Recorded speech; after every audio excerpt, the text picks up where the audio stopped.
नमस्कार भैया, राम राम प्रणाम। हम डी आनंद एगो सुंदर लोकगीत लेके आइल बानी। मोतिहारी के एगो भाई आपन दुल्हन खातिर उधार गहना सोनार से लेके आइल बाड़न। देखी आगे का होता।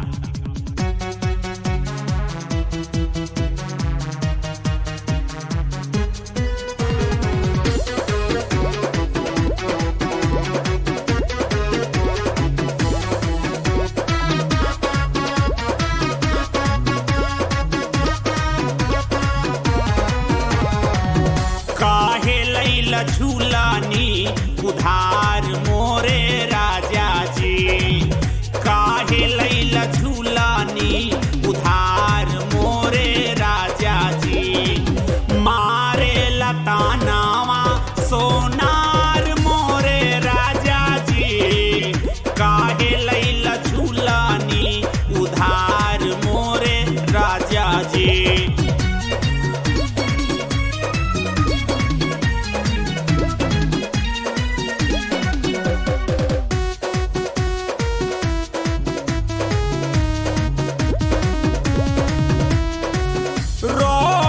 करेला लाइक फेसबुक पीक हो, सोनरा के नियत लागत नहीं ठीक हो।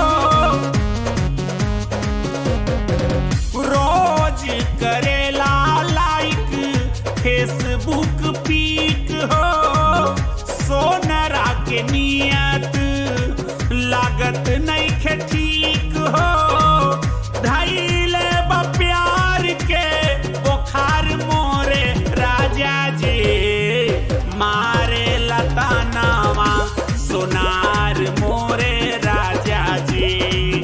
काहे लैला झूलानी उधार मोरे।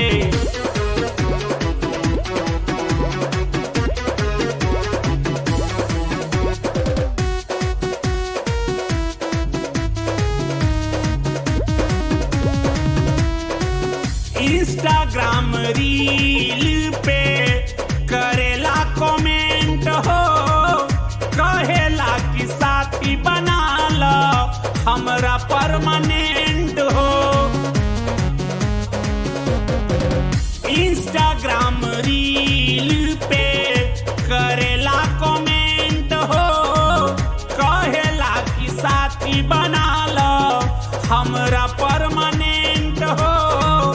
बनल चाहेला दिलदार मोरे राजा जी, मारे लतानावा सोनार मोरे राजा जी।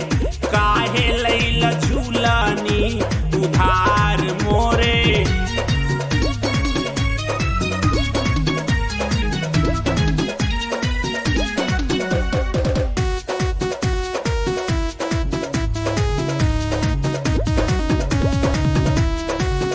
हमरा के बाबू जानू सोना कहेला, दिन